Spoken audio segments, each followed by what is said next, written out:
വിപ്ലവത്തിന്റെ ഈറ്റില്ലമെന്നറിയപ്പെടുന്ന ആലപ്പുഴയുടെ മണ്ണ് ചുവപ്പ് രാശി നിറഞ്ഞതാണ്. 1951 ആലപ്പുഴ ആദ്യമായി ലോക്സഭാ തിരഞ്ഞെടുപ്പിനെ നേരിടുന്നത്. CPIയുടെ സ്ഥാനാർത്ഥി PT പുന്നൂസ് കോൺഗ്രസ് സ്ഥാനാർത്ഥി KP ഉദയഭാനുവിനെ 76,000 പരം വോട്ടുകൾക്ക് പിന്തള്ളി ആലപ്പുഴ പാർലമെന്റ് മണ്ഡലത്തിൽ ആദ്യ ചെങ്കൊടി പാറിച്ചു. 1962 ആലപ്പുഴ മണ്ഡലം പേരുമാറി അമ്പലപ്പുഴയായപ്പോൾ ഇടത് ആധിപത്യം തന്നെ തുടർന്നു. 1967 CPMലെ സുശീല ഗോപാലൻ കോൺഗ്രസിന്റെ PS കാർത്തികേയനെ 50,000 പരം വോട്ടുകൾക്ക് തറപറ്റിച്ചപ്പോൾ ചരിത്രത്തിലാദ്യമായി ലോക്സഭയിൽ ആലപ്പുഴയുടെ കൈവളകിലുങ്ങി. എന്നാൽ 1977 അമ്പലപ്പുഴ മണ്ഡലം തിരികെ ആലപ്പുഴയായപ്പോൾ വിജയം കോൺഗ്രസ് സ്ഥാനാർത്ഥി VM സുധീരനൊപ്പമായിരുന്നു. CPMന്റെ ഈ ബാലാനത്തിനെ 64,000 പരം വോട്ടുകൾക്കാണ് സുധീരൻ പരാജയപ്പെടുത്തിയത്. തുടർന്നങ്ങോട്ടുള്ള തിരഞ്ഞെടുപ്പുകളിൽ ആലപ്പുഴ പാർലമെന്റ് മണ്ഡലം ഇടതിനോടും വലതിനോടുമൊപ്പം ചാഞ്ഞും ചരിഞ്ഞും നിന്നു. 15 ലോക്സഭാ തിരഞ്ഞെടുപ്പുകൾ നേരിടേണ്ടി വന്ന ആലപ്പുഴ 7 തവണ UDFനൊപ്പവും 8 തവണ ഇടതുമുന്നണിക്കൊപ്പവും കൂട്ടുകൂടി.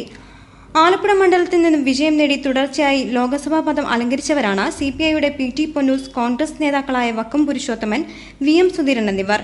PT പുന്നൂസും വക്കം പുരുഷോത്തമനും 2 ടൈം പൂർത്തീകരിച്ചപ്പോൾ VM സുധീരൻ തുടർച്ചയായി 3 ടൈം പൂർത്തീകരിച്ച് റെക്കോർഡ് സൃഷ്ടിച്ചു എന്നതും ചരിത്രമാണ്.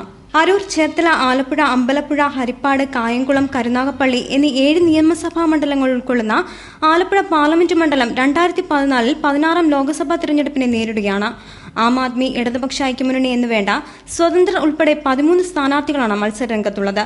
എങ്കിലും ബലാബലം പരീക്ഷിക്കുന്നത് 3 സ്ഥാനാർത്ഥികൾ തമ്മിലാണ്.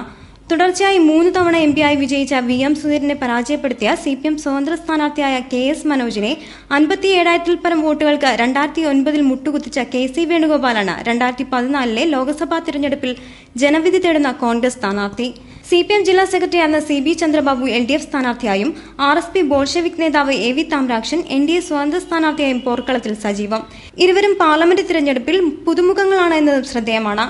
മണ്ഡലത്തിൽ മുമ്പ് സുശീല ഗോപാലനും TJ ആഞ്ചലോസും ഡോക്ടർ KS മനോജും നേടിയ കന്നിമത്സര വിജയം CB ചന്ദ്രബാബുവിലൂടെ ആവർത്തിക്കുമെന്ന പ്രതീക്ഷയാണ് ഇടതുപക്ഷത്തിന്. എന്നാൽ 18 വർഷത്തോളം ആലപ്പുഴയുടെ MLA ആയും MP ആയും പ്രവൃത്തി പദത്തിലുള്ള KC വേണുഗോപാലിന് മുൻകാല വികസന പ്രവർത്തനങ്ങൾ വിജയസാധ്യത നേടിത്തരുമെന്ന് കോൺഗ്രസും പ്രതീക്ഷിക്കുന്നു. ഒന്നിൽ കൂടുതൽ തവണ ജില്ലയുടെ MLA ആയിട്ടുള്ള MV താമ്രാക്ഷൻ NDA സ്വതന്ത്ര സ്ഥാനാർത്ഥിയായി തിരഞ്ഞെടുപ്പിനെ അഭിമുഖീകരിക്കുമ്പോൾ അദ്ദേഹത്തിന്റെ പ്രവൃത്തി പരിചയം BJP ഉൾപ്പെടുന്ന NDAയ്ക്ക് വിജയപ്രതീക്ഷയ്ക്ക് വക നൽകുന്നു. കരയും വയലും കടലും കായലും കൈകോർക്കുന്ന ആലപ്പുഴയിൽ തിരഞ്ഞെടുപ്പ് വിഷയങ്ങൾക്ക് പഞ്ഞമില്ല എന്നതും പരമാർത്ഥമാണ്. 3 പതിറ്റാണ്ടുകളായി ഫലം കാണാത്ത ആലപ്പുഴക്കാരുടെ ചിരകാല സ്വപ്ന പദ്ധതിയായ ബൈപ്പാസ് തന്നെയാണ് ഈ തിരഞ്ഞെടുപ്പിലും എതിരാളികളുടെ പ്രധാന പ്രചരണായുധം. റെയിൽവേ വികസനം, ഊർജ്ജ ഇൻസ്റ്റിറ്റ്യൂട്ട്, മെഡിക്കൽ കോളേജ് വികസനം, കനാൽ നവീകരണം, കുട്ടനാട് പാക്കേജ് തുടങ്ങിയവ UDF പ്രചരണതന്ത്രമാക്കുമ്പോൾ ഈ പദ്ധതികളിലെ പ്രശ്നങ്ങളും പോരായ്മകളും LDF ഉയർത്തിക്കാട്ടുന്നു. 20 വർഷങ്ങൾക്ക് ശേഷം ആദ്യമായി KR ഗൗരിയമ്മ ഇടതുമുന്നണിക്ക് വേണ്ടി വോട്ട് അഭ്യർത്ഥിച്ച് രംഗത്തിറങ്ങിയതും SNDPയുടെ അനുകൂല നിലപാടുമെല്ലാം LDFന് ഇരട്ടി പ്രതീക്ഷ നൽകുന്നതാണ്. എന്നാൽ കൊല്ലം ജില്ലയിലും ആലപ്പുഴ മണ്ഡലത്തിലും പെടുന്ന കരുനാഗപ്പള്ളിയിൽ RSPയുടെ സ്വാധീനം വോട്ടുകളായി മാറുമെന്നാണ് UDF നിലപാട്. പോരാത്തതിന് ധീവരസഭയുടെ പിന്തുണയും JSS, വിമതപക്ഷം, CMP എന്നിവയുടെ പിന്തുണയും ലഭിക്കുന്നതോടെ വിജയം സുനിശ്ചിതമെന്നാണ് UDFന്റെ കണക്കുകൂട്ടൽ. ധീവര സമുദായ അംഗമായ AV താമ്രാക്ഷന് പ്രതീക്ഷ നൽകുന്നത് തീരദേശ മേഖലയിലെ വോട്ടുകളാണ്. അതേസമയം കോൺഗ്രസ് സ്ഥാനാർത്ഥി ജനസമ്മതനല്ല എന്ന എതിരാളികളുടെ ആരോപണം വിജയപ്രതീക്ഷയ്ക്ക് മങ്ങലേൽപ്പിക്കുന്നുണ്ട്. TP കേസിൽ VSന്റെ മലക്കം മറിച്ചിലും P കൃഷ്ണപിള്ള സ്മാരക ആക്രമണ കേസിൽ പാർട്ടിയുടെ മൗനവും കഞ്ഞിക്കുഴി വിഭാഗീയതയുമെല്ലാം LDF സ്ഥാനാർത്ഥിക്ക് മുന്നിൽ ചോദ്യശരങ്ങളാകുന്നു.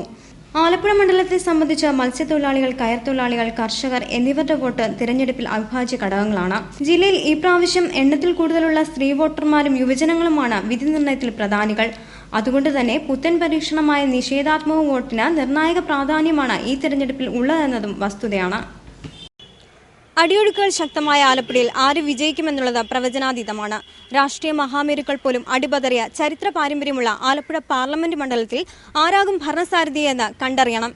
അതിനായി തിരഞ്ഞെടുപ്പ് ഫലപ്രഖ്യാപനം വരെ നമുക്ക് കാത്തിരിക്കാം. ക്യാമറാമാൻ മർഡോണയോടൊപ്പം ആശാ ജെ ആന്റണി, ആലപ്പി ന്യൂസ്.